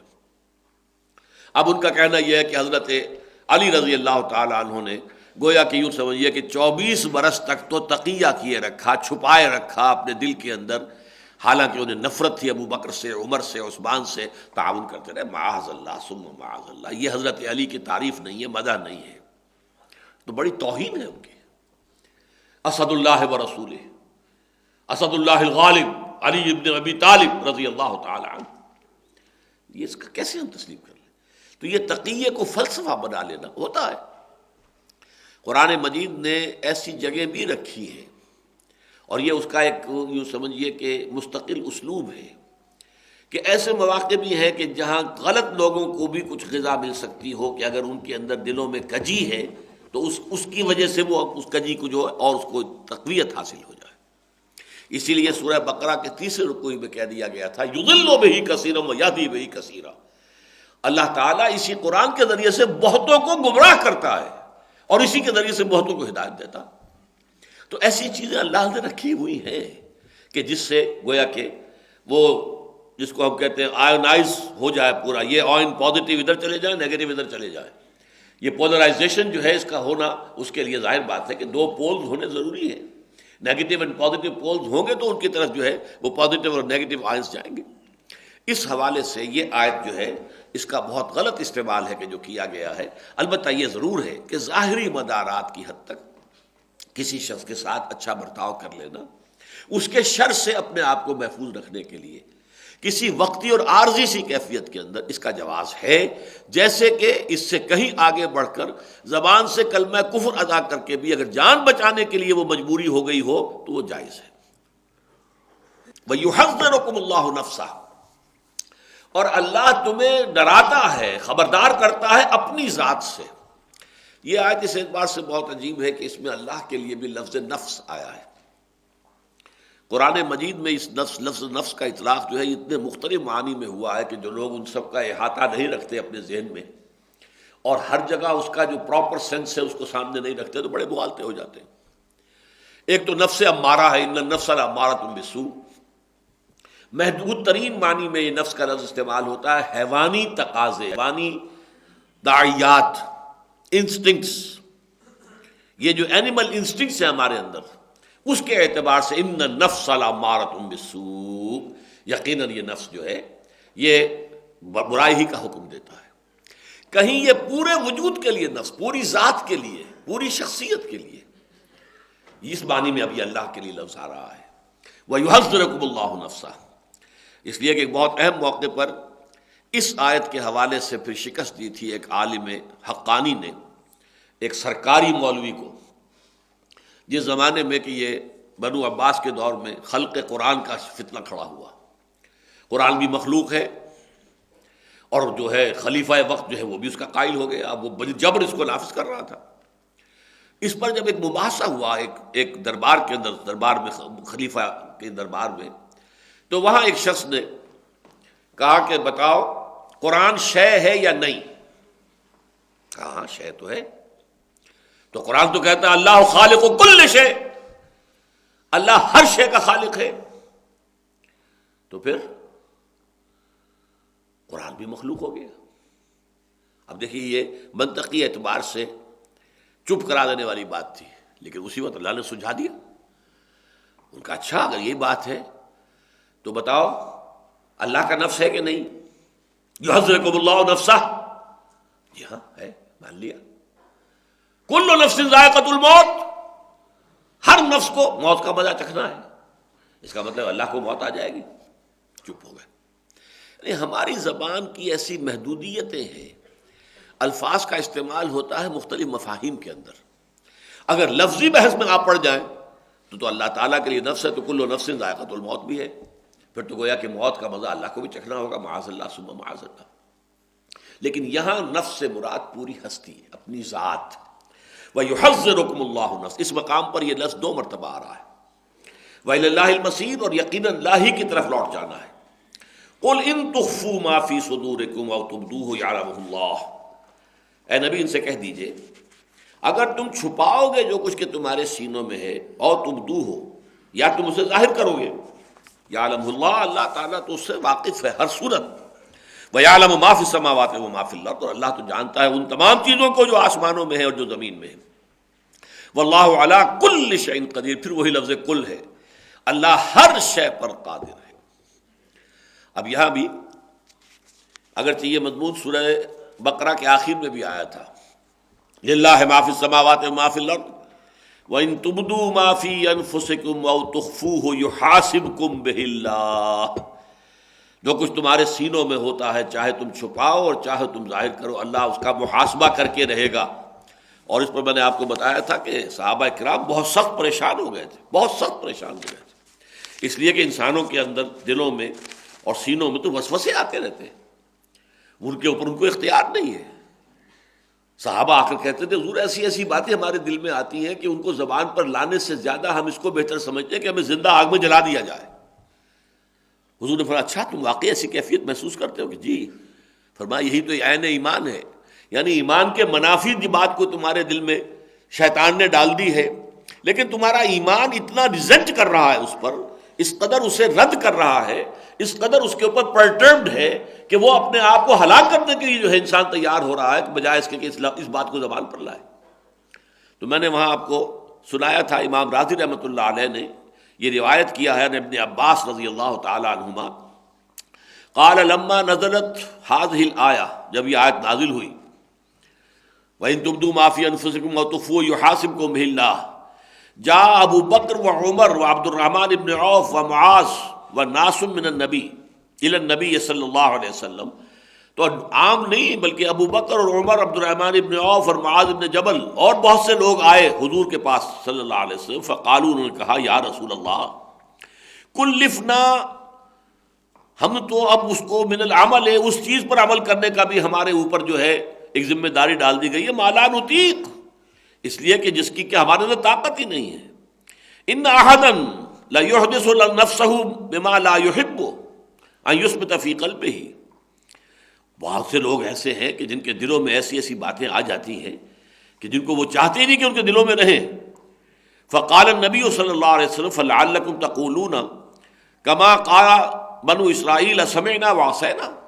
حضور کا پہلا رد عمل بہت سخت تھا کہ تمہارا یہ کہنا کہ ہم پر تو اللہ تعالیٰ نے وہ بات ڈال دی ہے جو ہمارے امکان ہی میں نہیں ہے، ہم کیسے تسلیم کریں. تو گویا کہ تم وہی روش اختیار کر رہے ہو جو بنی اسرائیل نے کی تھی جب انہوں نے کہا تھا سمعنا وعصینا. بل قولوا سمعنا واطعنا، بس کہو ہم نے سنا اور مانا. قالوا سمعنا واطعنا، تمام صحابہ نے کہا ٹھیک ہے حضور ہم حاضر ہیں، سمعنا واطعنا.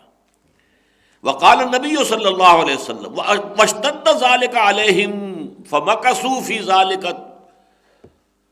یہ بات ان کے اوپر گراں بہت گزرتی رہی، اسی حالت میں رہے. فانزل اللہ تعالی لا یکلف اللہ نفسا الا وسعها. تو جب وہ آیت نازل ہوئی کہ اللہ تعالیٰ کسی نفس پر اس کی ذمہ داری، اس کی جو قوت اور طاقت ہے، استعداد سے بڑھ کر بوجھ نہیں ڈالے گا. قال النبی صلی اللہ علیہ وسلم ان اللہ تجاوز عن امتی. حضور نے فرمایا آج کے بعد سے میرے امت کے اللہ تعالیٰ نے ان تمام چیزوں سے تجاوز اختیار کر لیا ہے، معافی کا اعلان کر دیا ہے.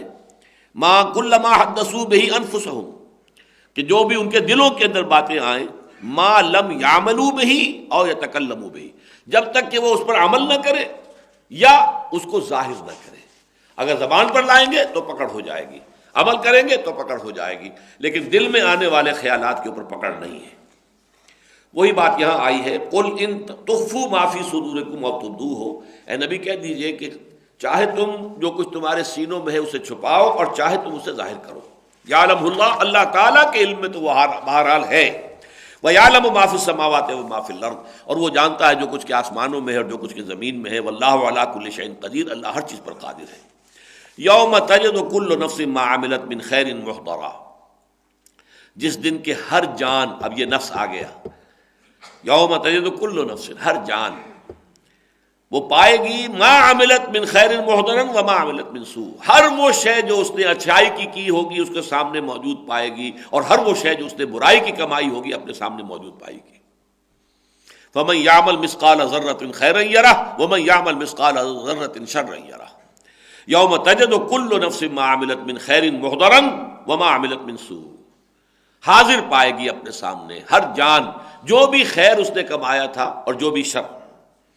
تود لو ان بینہا وبینہ امدا بعیدا، اس وقت انسان یہ چاہے گا، وہ جان یہ چاہے گی کاش میرے اور میرے اس اعمال نامے، میرے ان اعمال کے مابین ایک بہت طویل خلیج حائل ہو جائے، بہت فاصلہ ہو جائے. امدا بعیدا وَيُحَذِّرُكُمُ اللَّهُ نَفْسَهُ، اور اللہ تعالیٰ تمہیں خبردار کر رہا ہے، ڈرا رہا ہے اپنی ذات سے. وَاللَّهُ رَءُوفٌ بِالْعِبَادِ، اور کہ اللہ تعالیٰ جہاں پکڑنے والا ہے، جہاں سزا دینے والا ہے، جہاں سریع الحساب ہے، شدید العقاب ہے، وہاں پر وہ وَاللَّهُ رَءُوفٌ بِالْعِبَادِ، وہ اپنے بندوں کے حق میں بڑا مہربان بھی ہے، بہت نرم بھی ہے، بہت مہربان بھی ہے. قُلْ إِن كُنتُمْ تُحِبُّونَ اللَّهَ فَاتَّبِعُونِي. اب یہ جو چند آیات ہیں ان میں بعض چیزوں کا بہت اہم موضوع جو ہے اس کا بڑا ایک جو سمجھیے کہ جامع خلاصہ آ گیا ہے. ایک ہے اطاعت رسول، ایک ہے اتباع رسول. اطاعت اور محبت دونوں کے اعتبار سے اللہ اور رسول بریکٹڈ ہے. اللہ کی اطاعت، رسول کی اطاعت، اللہ کی محبت، رسول کی محبت، یہ بریکٹڈ ہے، محبت کے اعتبار سے بھی اور اطاعت کے اعتبار سے بھی. لیکن اللہ کے ساتھ جب یہ اطاعت اور محبت دونوں جمع ہوتے ہیں تو اس کا مجموعہ بنتا ہے عبادت.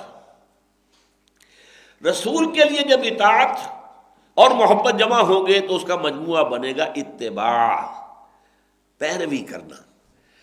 اس لیے کہ ظاہر بات ہے اللہ کی ہم پیروی نہیں کر سکتے، اللہ کی قدرت، اللہ کی شان، اللہ کے اختیارات، ہم ظاہر بات ہے اللہ جو کچھ کرتا ہے اس کی نقل نہیں کر سکتے، ہم اس کی پیروی نہیں کر سکتے، لیکن محمد صلی اللہ علیہ وسلم انسان تھے، ظاہر بات ہے نبی تھے، ان پر وحی آئی ہے، اللہ کی رحمتیں تھیں، نہ فضلہ کان علیہ کا کبیرہ، سب کچھ ہے، لیکن بہرحال انسان تھے، عام انسانوں کی طرح پیدا ہوئے تھے، آپ کے والدین بھی تھے، ماں بھی تھی، والد بھی تھے، آپ پر بچپن بھی آیا ہے، لڑکپن بھی آیا ہے، پھر آپ پر جوانی بھی آئی ہے، سارا وہ ادوار گزرے ہیں، وہ سارے تقاضے آپ کے ساتھ بھی تھے، چاہے بھوک کا معاملہ ہو، پیاس کا معاملہ ہو، جنسی طلب ہو، سارے تقاضے آپ کے ساتھ تھے۔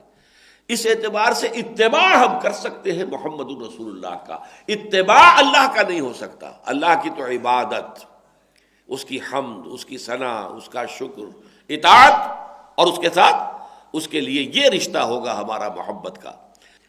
اس حوالے سے جان لیجئے کہ اطاعت اللہ کی، اللہ کے رسول کی، محبت اللہ کی، اللہ کے رسول کی، لیکن اطاعت خداوندی اور محبت خداوندی جمع ہوں گی تو عبادت کا معاملہ مفہوم پیدا ہوگا، اور جب رسول کے لیے اطاعت اور محبت دو تھوڑی جمع ہوں گی تو یہ اتباع کا جذبہ ہوگا۔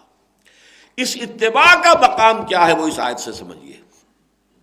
قل ان کنتم تحبون اللہ فاتبعونی یحببکم اللہ، اے نبی ان سے کہہ دیجئے اگر تم اللہ سے محبت کرتے ہو تو میرا اتباع کرو، یحببکم اللہ، اللہ تم سے محبت کرے گا، تم صرف محب نہیں رہو گے، محبوب بن جاؤ گے اللہ کے، وَيَغْفِرْ لَكُمْ ذُنُوبَكُمْ، اور تمہارے گناہوں کو بخش بھی دے گا، واللہ غفور الرحیم، اللہ غفور ہے اور رحیم ہے۔ قُلْ اطیعوا اللہ واطیعوا الرسول، اب دوسرا لفظ ہے اطاعت، کہہ دیجئے اطاعت کرو اللہ کی اور اطاعت کرو رسول کی، اطیعوا اللہ والرسول فإن تولوا فإن اللہ لا يحب الکافرین، پھر اگر یہ روگردانی کریں تو اللہ کافروں کو بالکل پسند نہیں کرتا۔ یہاں در حقیقت ان دو آیات میں اطاعت رسول اور اتباع رسول کا فرق واضح کیا گیا۔ اطاعت اللہ کی اور اطاعت رسول کی یہ بریکٹڈ ہے، اور اس اعتبار سے سورہ نساء میں خیر بہت تفصیل سے یہ بات آئے گی، من یطع الرسول فقد اطاع اللہ، جو رسول کی اطاعت کرتا ہے وہ اللہ کی اطاعت کرتا ہے۔ من رسول الا لیطاع باذن اللہ، ہم نے نہیں بھیجا کوئی رسول مگر اس لیے کہ اس کی اطاعت کی جائے اللہ کے حکم سے۔ اطاعت رسول تو گویا کہ اسلام کا لازمی تقاضا ہے، اگر یہ نہیں کرتے تو اسلام نہیں ہے بلکہ پھر وہ کفر رہ جائے گا۔ فَإِن تَوَلَّوْا فَإِنَّ اللَّهَ لَا يُحِبُّ الْكَافِرِينَ، اگر یہ روگردانی کریں، یہ گردن موڑ لیں، رخ پھیر لیں، تو اللہ ایسے کافروں کو پسند نہیں کرتا۔ گویا کہ اطاعت سے انکار، اطاعت خداوندی سے اور اطاعت رسول سے انکار صلی اللہ علیہ وسلم، یہ کفر ہے۔ البتہ اطاعت اور اتباع میں فرق کیا ہے اس کو نوٹ کر لیجئے۔ دیکھیے اطاعت جو ہے وہ ہے کسی حکم پر، یہ کرو، اور آپ اسے حکم کو بجا لا رہے، یہ اطاعت ہے۔ اگرچہ اس میں بھی جو لفظ طاع ہے اگر اس کی حقیقت پیش نظر رہے تو ایک ہے زبردستی کی اطاعت، ایک ہے دلی آمادگی کی اطاعت، ان میں فرق ہے۔ طاع کہتے ہیں دلی آمادگی کو، طاعا و کرہا، یہ دو الفاظ ایک دوسرے کے مقابلے میں آتے ہیں، طاعا و کرہا۔ طاعا یعنی اپنی دلی آمادگی کے ساتھ، کرہن مجبوری کو دل پر جبر کرتے ہوئے، اور اس بیعت کے اندر بھی الفاظ یہ ہے منشت والمکرہ، بایانا رسول اللہ صلی اللہ علیہ وسلم علی السمع والطاعۃ فی العسر والیسر والمنشط والمکرہ۔ منشط وہ کیفیت ہے جس میں کہ آپ کو انشراح حاصل ہے کسی چیز پر، جو فیصلہ ہوا ہے آپ کی رائے بھی وہی تھی، لہذا آپ اس پر عمل کرتے ہیں تو بہت ہی آسانی کے ساتھ عمل کرتے ہیں، اس لیے کہ وہ آپ کی اپنی رائے بھی وہی تھی۔ اور مکرہ وہ ہے کہ آپ کو عمل کرنا پڑ رہا ہے اس کے باوجود کہ آپ کی رائے وہ نہیں ہے، لہذا آپ کو اپنی طبیعت پر جبر کرنا پڑے گا، تب کہیں جا کر آپ اس پر عمل کر سکیں گے۔ تو طعن و کرہن جو ہے یہ دو قرآن مجید میں کئی بار یہ الفاظ آئے ہیں، اللہ نے آسمانوں اور زمینوں کو حکم دیا آؤ طعن و کرہن، تو انہوں نے کہا اتینا طائعین، دونوں نے کہا ہم حاضر ہیں، بالکل آمادگی کے ساتھ حاضر ہیں، اس میں کسی کراہت کا کوئی سوال پیدا نہیں ہو۔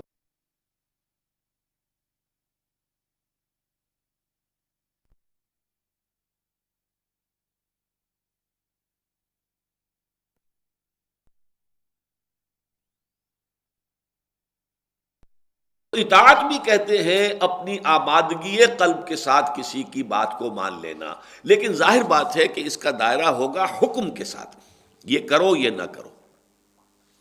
اتباع کا دائرہ اس سے بہت آگے ہے۔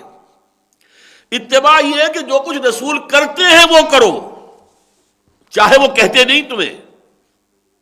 اتباع تو یہ ہے، انہوں نے حکم نہیں دیا تمہیں، لیکن کرو اس لیے کہ رسول کر رہے ہیں، تم بھی کرو۔ یہ اتباع جو ہے، آدمی خود اس چھان بین میں رہے حضور کو کیا چیز پسند ہے، چاہے حضور نے اس کا حکم نہیں دیا۔ اب آپ کو معلوم ہے بعض چیزیں ہیں حضور کو فلاں شے کھانے کی پسند تھی، اب کوئی شخص اسی جذبے کے تحت وہ چیز زیادہ رغبت سے کھاتا ہے کہ میرا مزاج بھی حضور کے مزاج سے قریب ہو جائے، چاہے حکم حضور نے دیا یا نہیں دیا۔ جو عمل ہے حضور کا صلی اللہ علیہ وسلم، اس کی پیروی کرنا، اس کے پیچھے چلنا، خود تلاش کرنا، خود آگے بڑھ کر معلوم کرنا کہ حضور کو کیا پسند ہے، چاہے اس کا آپ نے حکم نہ دیا ہو لیکن اس پر عمل کرنا، یہ اتباع ہے، پیروی کرنا۔ رسول کا اتباع تو در حقیقت ان لوگوں نے کیا جنہوں نے زندگی میں کوئی شے اپنے لیے نہیں بنائی، کوئی شے اپنے پاس ریٹین نہیں کی۔ حضور کا عمل تو یہ ہے، کوئی دولت آپ نے جمع نہیں کی، کوئی جائیداد آپ نے نہیں بنائی۔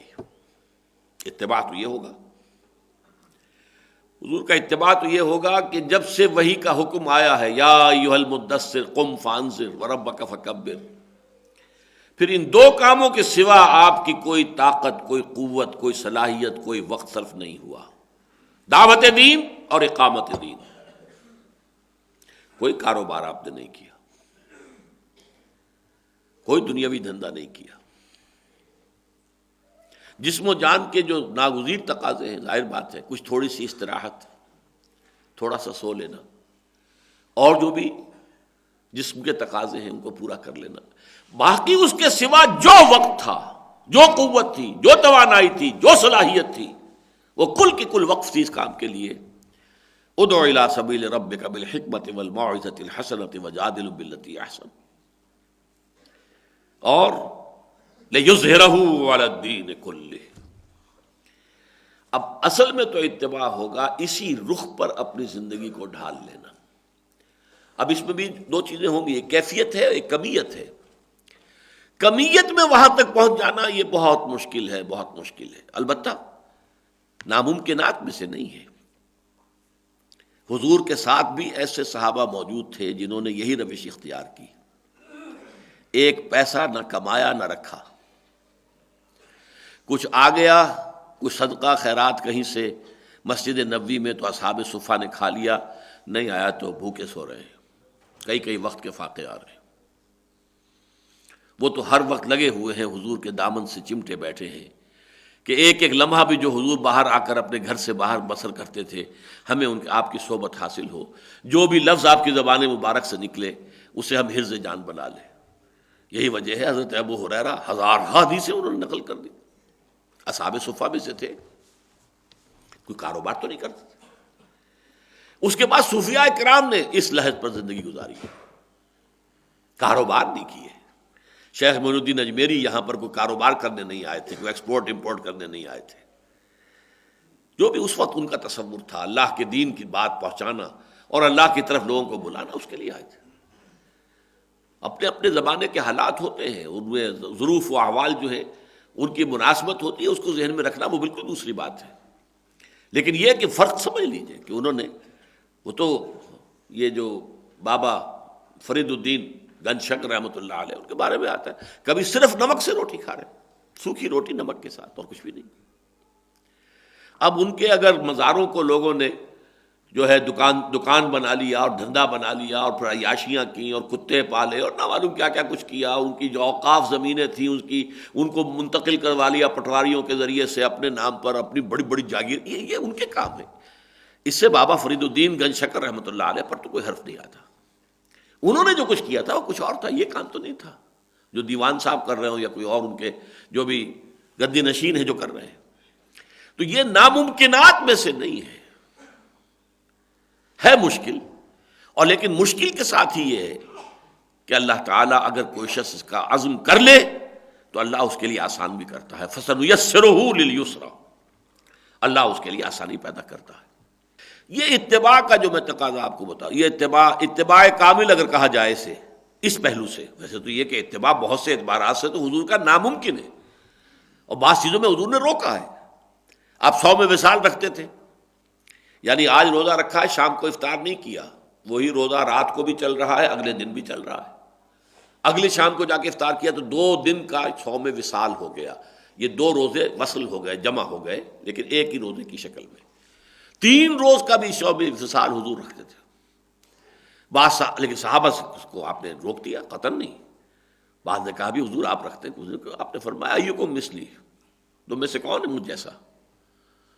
ابھی تو عند ربی ہوا یطعمنی ویسقینی، میں تو اپنے رب کے پاس رات بسر کرتا ہوں، وہ مجھے کھلاتا بھی ہے پلاتا بھی ہے، تم یہ کام نہیں کر سکتے.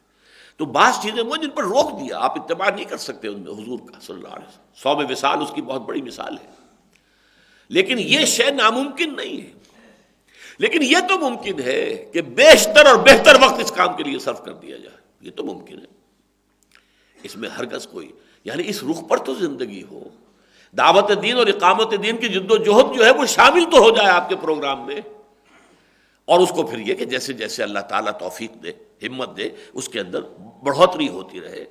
آپ ادھر سے لیں گے تو ادھر ڈالیں گے، ادھر سے کچھ وقت جو ہے نکالیں گے، جس کو تبلیغی جماعت کے لوگ کہا کرتے ہیں، بڑی پیاری اصطلاح انہوں نے ایجاد کی ہے، تفریغ اوقات، وقت کو فارغ کرنا. وقت آپ کا پورا آکوپائیڈ ہے، دنیا کی جد و جہد ہے، کاروبار ہے، یہ ہے وہ ہے، پوری طرح وقت جو ہے وہ آکوپائیڈ ہے.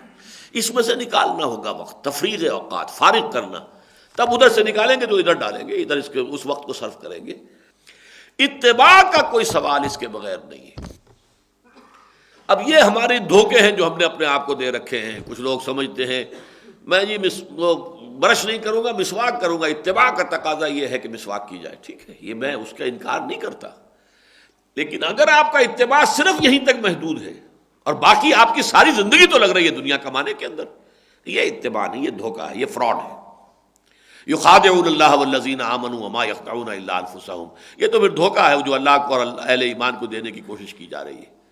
اور اس میں یہ کہ یہاں پر جہاں قلم رکھا جاتا ہے وہاں مسواک کھڑی ہوئی ہے، کہ گویا کہ ہمارا یہ علم ہے، یہ نشان ہے ہمارا، یہ امتیازی ایک نشانی ہے.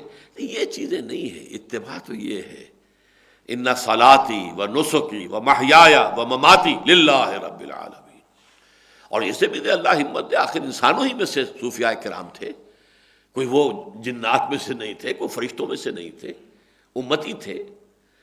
اب طریقہ کار کا معاملہ جو وہ ایک علیحدہ بات ہے، لیکن یہ کہ بہرحال انہوں نے یہ کیا کہ جو بھی کچھ تھی اپنی پونجی، توانائی، قوت، صلاحیت، محنت اور وقت، اس کی پوری پونجی کو لگایا اسی کام کے لیے. لیکن یہ کہ اس درجے تک وہ بھی اللہ تعالیٰ آخر فَسَنُيَسِّرُهُ لِلْيُسْرَىٰ، آپ قدم تو اٹھائیں، آغاز تو کریں، فیصلہ تو کریں، بسم اللہ تو کریں، اس کے بعد اللہ تعالیٰ راستے کھولنے والا ہے. تو یہ جو اطاعت اور اتباع کا فرق ہے وہ اس مقام پر، اور قرآن مجید میں یہی مقام ہے واضح طور پر کہ جو ان دونوں چیزوں کو اس طرح یکجا کر کے بیان کر رہا ہے. قُلْ اطیعوا اللہ والرسول، کہہ دیجیے اطاعت کرو اللہ کی اور رسول کی. اس سے تو سرتابی کرنا کفر ہو گیا.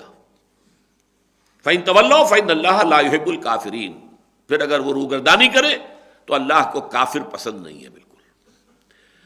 یہ تو گویا کہ کفر ہے حقیقی اعتبار سے، چاہے معنوی اعتبار سے نہیں، وہ مسلمان ہی رہتا ہے، شریعت کے احکام کی خلاف ورزی بھی کر رہا ہے، وہ تو ٹھیک ہے. امام ابو حنیفہ کا رحمۃ اللہ علیہ یہ مقولہ بالکل صحیح ہے کہ گناہ کبیرہ سے بھی کوئی شخص کافر نہیں ہوتا، اسلام کے دائرے سے نکلتا نہیں ہے. زانی بھی ہے، آپ نے اس کو رجم بھی کیا، پھر بھی اس کی نماز جنازہ آپ پڑھیں گے کہ تھا مسلمان وہ. اور چاہے کسی کا چور کا ہاتھ کٹا ہے، ٹھیک ہے، سزا اسے دی گئی، مسلمان ہے وہ. تو مسلمان ہونا اور ہے، لیکن معنوی طور پر یہ کفر ہے کہ آپ اللہ کی یا اللہ کے رسول کی اطاعت سے سرتابی کریں، یہ کفر ہے. البتہ اس سے اونچا درجہ ہے اتباع کا، حضور کا اتباع. اور اس میں دیکھیے قل ان کنتم تحبون اللہ فاتبعونی، کیونکہ ایمان کا تقاضا ہے.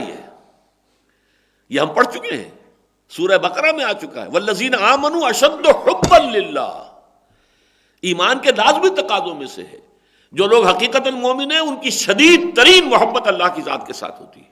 اشد ویوم القیامت یردون الی اشد العذاب، قیامت کے دن وہ جھونک دیے جائیں گے شدید ترین عذاب میں. اشد، وہی اشد کا لفظ یہاں آیا ہے، والذین آمنوا اشد حبا للہ، اللہ کی محبت. لیکن اللہ کی محبت جو ہے اس کا تقاضا پھر در حقیقت اتباع رسول ہے. قل ان کنتم تحبون اللہ، اے نبی کہہ دیجئے ان سے اگر تم محبت کرتے ہو اللہ سے، یعنی اگر تم حقیقتاً مومن ہونے کے مدعی ہو، فاتبعونی، تو میری پیروی کرو، میرے نقش قدم پر چلو. امیٹیٹ می، میری نقالی کرو. یہ امیٹیشن محمد کی صلی اللہ علیہ وسلم، نقش قدم پر چلنا.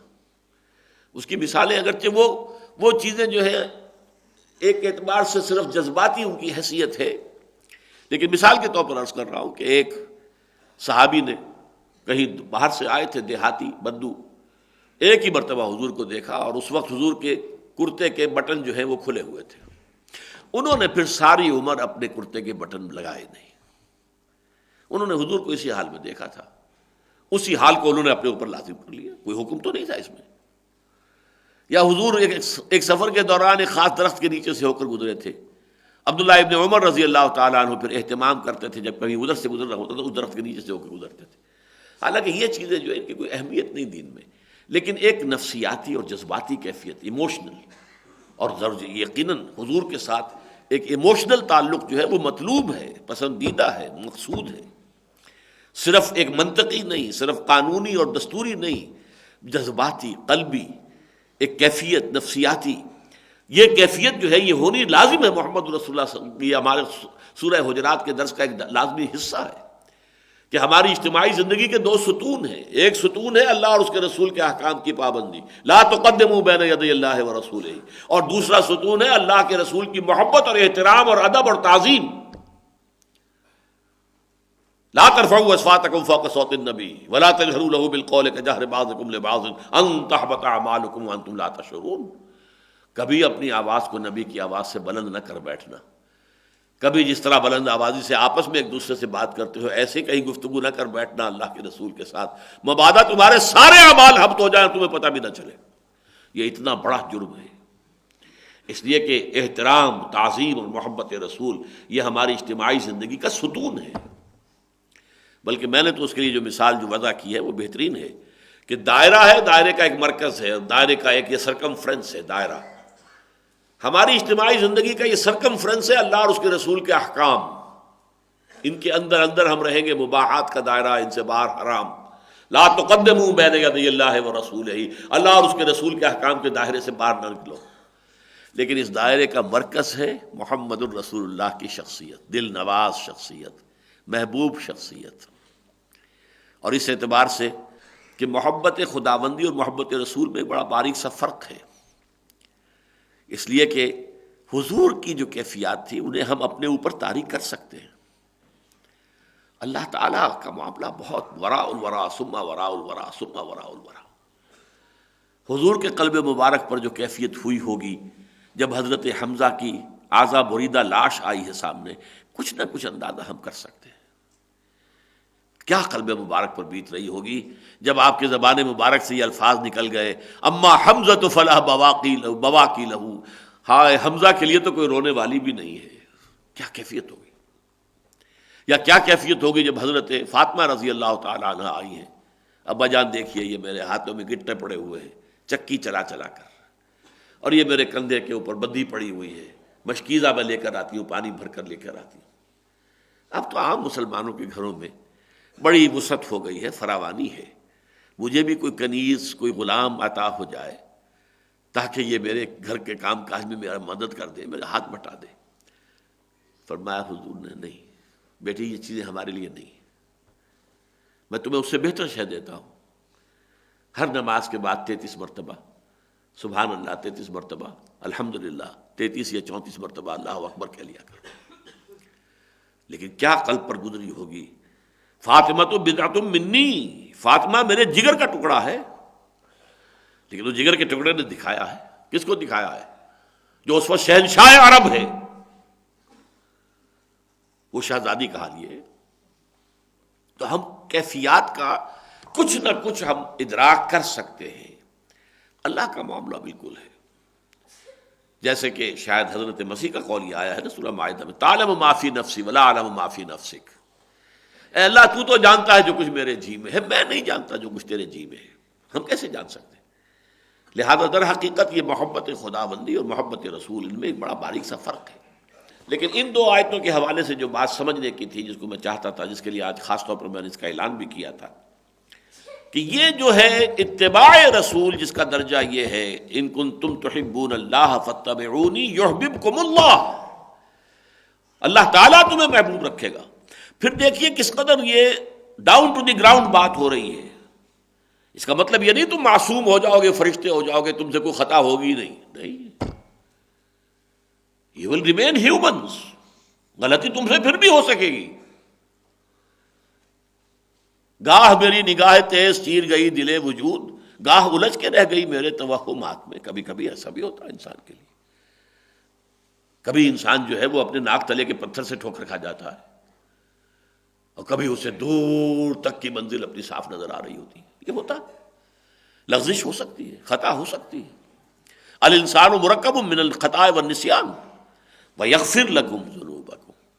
اتباع کا یہ دوسرا نتیجہ نکلے گا. ایک تو تم محبوبیت خداوندی کے مقام پر آ جاؤ گے، اور نمبر دو جو بھی تمہاری خطا ہے اللہ معاف فرمائے گا. کہیں لغزش ہو گئی، کہیں پاؤں پھسل گیا، کہیں گر گئے، پھر اٹھے، چلے آگے چلے. انما التوبۃ علی اللہ للذین یعملون السوء بجہالۃ ثم یتوبون من قریب. اللہ نے اپنے ذمے قرار دیا ہے ان لوگوں کی توبہ کو قبول کرنا جو کہیں جذبات میں اور جہالت میں، نادانی میں کوئی غلط کام کر بیٹھے، پھر فوراً توبہ کریں. فوراً توبہ کرو اور اٹھ جاؤ. قل ان کنتم تحبون اللہ فاتبعونی یحببکم اللہ ویغفر لکم ذنوبکم واللہ غفور رحیم. اس میں اتباع کا جو میں نے، ویسے تو یہ کہ چھوٹے چھوٹے اتباع، یہ لفظ میں استعمال کر رہا ہوں آج کل کافی عرصے سے، میکرو سننا، مائکرو سننا، اس کو آپ لے سکتے ہیں. میکرو اتباع، مائکرو اتباع، چھوٹا چھوٹا اتباع بھی ہے. حضور کے ہر نقش قدم کی پیروی، آپ کا انداز، آپ سرما ڈالتے تھے کس طرح سے ڈالتے تھے، پہلے کون سی آنکھ میں سلائی پھیرتے تھے، پھر کس میں، جتنا بھی ہو سکے. لیکن ہمارے یہاں بدقسمتی سے میں ان چیزوں کا تذکرہ کم اس لیے کرتا ہوں کہ ان چیزوں پر تو زور ہمارے ہاں ہے. اتنی موٹی کتاب اسوہ رسول کے نام کی لکھی ہوئی ہے، اور ایک بہت بڑی شخصیت نے لکھی ہوئی ہے، وہ بس یہی چیزیں ہیں. اس اسوے میں انہیں وہ نظر ہی نہیں آتا. وہ دعوت دین کے لیے جد و جہد اور اقامت دین کے لیے وہ جو بھی مشقتیں جھیلی ہیں، وہ اس اسوے میں کہیں ہے ہی نہیں. حالانکہ قرآن میں جہاں یہ لفظ اسوہ آتا ہے، لقد کان لکم فی رسول اللہ اسوۃ حسنہ، وہ کہاں آ رہا ہے؟ وہ تو آیا ہے اس موقع پر، غزوہ احزاب کے موقع پر، جب حضور کے پیٹ پر شکم مبارک کے اوپر 2 پتھر بندھے ہوئے تھے، اور آپ جو ہے اس حالت میں بھی خندق میں سے جب یہ توڑ توڑ کر جب پتھر جو ہے لوگ توڑ رہے تھے، اور حضور اٹھا اٹھا کر اپنے کندھے پر لا کر باہر ڈال رہے تھے، مزدوری کر رہے تھے اس وقت. یہ تھا اسوہ. لقد کان لکم فی رسول اللہ اسوۃ حسنہ. وہ اسوہ ہمارے ذہن سے خارج، یہ اتباع ہمارے ذہن سے خارج. اتباع رہ گیا ہے تو ان چھوٹی چھوٹی چیزوں میں. ہم ان چھوٹی چیزوں کی نفی نہیں کرتے، لیکن اس کا خاص طور پر اس لیے ذکر نہیں کرتے کہ وہ تو معلوم ہے، ہمارے معاشرے میں پھیلی ہوئی ہے. ہمارے ہاں دینداری کا جو بھی تصور ہے، نیکی کا جو بھی تصور ہے، پرہیزگاری کا اور تقویٰ کا جو بھی تصور ہے، ان میں یہی چیزیں رہ گئی اور تو کچھ ہے نہیں. لہذا جو شے نہیں ہے اس کو ایمفیسائز کرنا پڑتا ہے. اصل اتباع تو یہ ہے محمد الرسول اللہ کا، اصل سنت تو یہ ہے محمد الرسول اللہ کی، اصل اسوہ تو یہ ہے محمد الرسول اللہ صلی اللہ علیہ وسلم کا. دعوت دین، اقامت دین کی جد و جہد کے لیے وقف ہوں. آپ کے دن رات، آپ کی صلاحیتیں، آپ کی قوتیں، ان میں سے منیمم جو آپ کے لیے ضروری ہے صرف وہی آپ لیں، اور باقی کو آپ فارغ رکھیں اللہ کے دین کی اقامت، اللہ کے دین کی دعوت کے لیے. بارک اللہ لی ولکم فی القرآن العظیم ونفعنی وإیاکم بالآیات والذکر الحکیم.